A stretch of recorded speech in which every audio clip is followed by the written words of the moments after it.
Hello students, my name is Ravi Jaiswal और आज हम लोग इकोनॉमिक्स का फर्स्ट चैप्टर जिसका नाम है डेवलपमेंट वो स्टार्ट करने जा रहे हैं। ठीक है, डेवलपमेंट होता क्या पहले ये जानते हैं। डेवलपमेंट का मतलब होता है विकास, यानी किसी भी चीज़ का पहले से ज़्यादा बेहतर होना। अब इसका एग्जाम्पल के तौर पे हम लोग यह देख सकते हैं, सपोज़ एक फैक्ट्रीज़ या इंडस्ट्रीज़ में कोई लेबर या वर्कर्स जो वर्क करते हैं उन लोग का सैलरी अगर इंक्रीमेंट होता है, ये हम लोग जानते हैं कि हर जगह इंक्रीमेंट होता है, तो सपोज़ उनका सैलरी इंक्रीमेंट होता है, इंक्रीज़ होकर के उनको मिलता है, तो ये उनके लिए डेवलपमेंट है।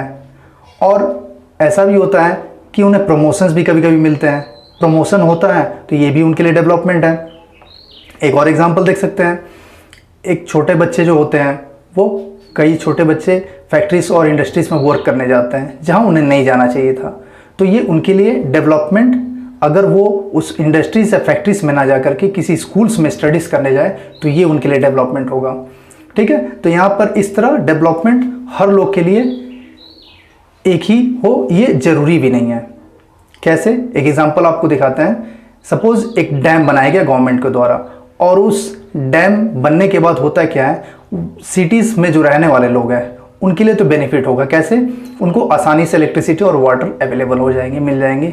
लेकिन वहाँ पे जो आदिवासी हैं, वहाँ पे जो रहने वाले विलेजर्स हैं, ये उनके लिए क्या होगा, प्रॉब्लम क्रिएट करेगा। अब उन लोगों को वो जगह छोड़ करके दूसरे जगह शिफ्ट होना पड़ेगा, तो ये उनके लिए डेवलपमेंट नहीं हो रहा है। कहाँ, किसके लिए, विलेजर्स और उन आदिवासी लोग के लिए। और ये डेवलपमेंट किसके लिए हो रहा है, सिटीज़ के लोग के लिए। तो यहाँ पे एक ही चीज़ से एक लोग के डेवलपमेंट हो रहे हैं और वहीं दूसरे लोग के लिए डेवलपमेंट ये नहीं हो रहा है। तो ये डेवलपमेंट गोल हर लोग के लिए अलग अलग होता है, ये क्लियर पहले समझ लीजिए। अब डेवलपमेंट को यहाँ पे हम लोग 2 पार्ट्स में डिवाइड करते हैं। यहाँ पर देखिए, डेवलपमेंट को हम 2 पार्ट में डिवाइड किए हैं, एक मटेरियल थिंग्स, एक नॉन मटेरियल थिंग। ठीक है, अब मटेरियल थिंग यानी डेवलपमेंट में मटेरियल थिंग में क्या किया जा रहा है, कार, मनी, हाउस, etc। किसी भी चीज़ को खरीदने के लिए हमें क्या चाहिए, मनी चाहिए, पैसा चाहिए। ओके, सपोज एक मेरे पास बाइक है और उस बाइक के बाद मैं कार लेता हूँ, तो ये मेरे लिए डेवलपमेंट है। मेरा एक घर है, उसे मैं और भी बड़ा करता हूँ या और भी घर खरीदता हूँ, तो ये मेरे लिए डेवलपमेंट है। ठीक है, इस तरह बहुत सारी ऐसी चीज़ है जो मटेरियल थिंग्स में आती है।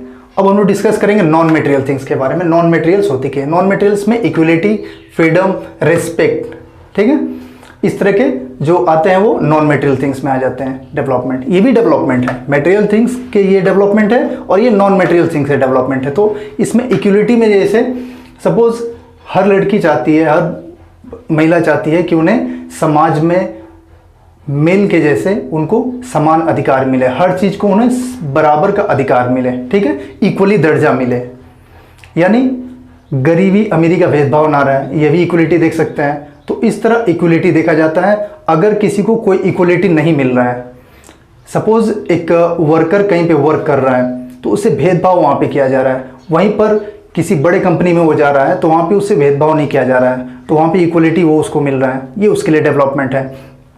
फ्रीडम, कई जगह देखते हैं, कई घरों में या कई जगह ऐसा होता है, रिस्ट्रिक्शंस लगे होते हैं, बच्चों को कैद करके रखा जाता है, ये मत करो वो मत करो। ठीक है, तो उन लोग को फ्रीडम नहीं मिल पाता है। बच्चे बड़े भी हो जाते हैं तो उन्हें फ्रीडम नहीं मिला रहता है। तो जब उन्हें फ्रीडम मिलता है, जब उन्हें अधिकार मिलता है कहीं भी जाना, घूमना, ठीक है, अपने हिसाब से कुछ करना, तो ये फ्रीडम कहलाता है। ये भी एक टाइप का डेवलपमेंट ही कहलाता है। ठीक है, रिस्पेक्ट, नॉर्मली बहुत लोग ऐसे भी होते हैं जिनके पास पैसे तो बहुत होते हैं लेकिन रिस्पेक्ट नहीं होते हैं उनके पास, तो वो सोचते हैं कि पैसे तो हमारे पास बहुत है लेकिन रिस्पेक्ट नहीं है, तो हमें रिस्पेक्ट मिले, तो उनके लिए ये डेवलपमेंट है। ठीक है, एग्जाम्पल लीडर्स होते हैं, जो पॉलिटिशियंस होते हैं, पैसे तो उनके पास बहुत होते हैं लेकिन क्या होता है, जरूरी नहीं कि हर लीडर्स के पास, हर पॉलिटिशियंस के पास रिस्पेक्ट हो। ठीक है, बहुत लीडर्स और पॉलिटिशियंस आप लोग भी जानते होंगे जिन्हें क्या होते हैं, जिनके पास पैसे बहुत होते हैं लेकिन उनको हम लोग देखना पसंद नहीं करते हैं। ठीक है, उनकी इज्जत नहीं करते, उनकी रिस्पेक्ट नहीं करते हैं। तो ये डेवलपमेंट यहाँ पे 2 पार्ट्स में हम लोग डिवाइड किए, एक मटेरियल थिंग्स और दूसरा नॉन मटेरियल थिंग्स। अब डेवलपमेंट ये तो हम लोग जाने थिंग्स के बारे में और नॉन मटेरियल और मटेरियल थिंग्स के बारे में। डेवलपमेंट अब आते हैं अपने कंट्री के ऊपर। कभी कभी हम सुनते हैं कि यह कंट्री बहुत रिच है, बहुत पुअर है। ठीक है, तो कैसे पता चलता है कि कौन सा कंट्री डेवलप्ड है और कौन सा कंट्री डेवलपिंग कंट्रीज है।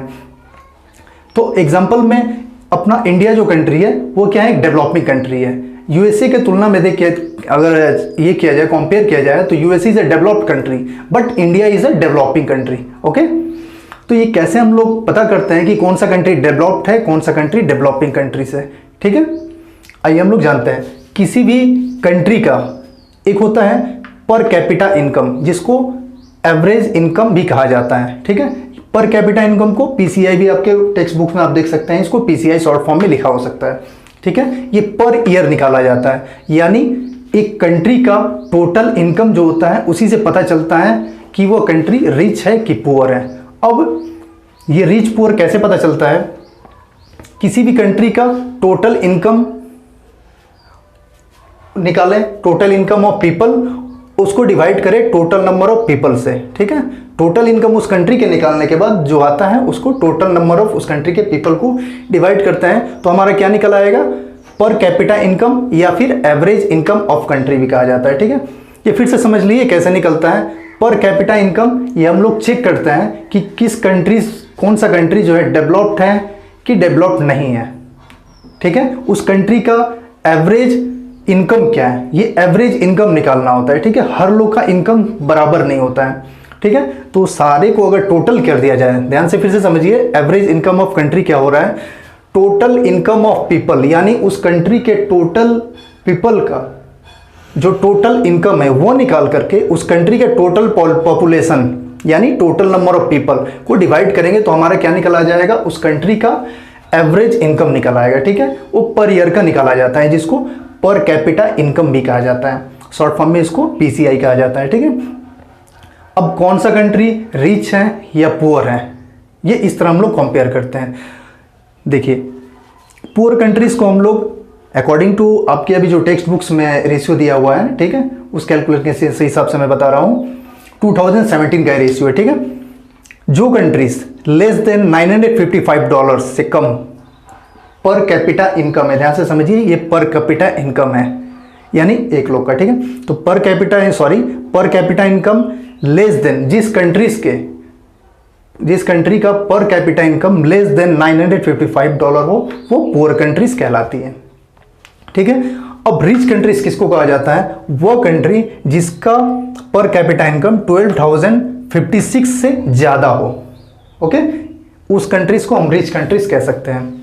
फिर से इसको समझिए, पुअर कंट्रीज जो $955 से कम इनकम, जिस कंट्री का पर कैपिटा इनकम है, उसे हम पुअर कंट्रीज में काउंट करेंगे, और जिस कंट्रीज का इनकम पर कैपिटा इनकम 12,056 से ज्यादा हो, उसे हम रिच कंट्रीज में कैलकुलेट करेंगे, ठीक है। ये क्लियर हो गया आपको?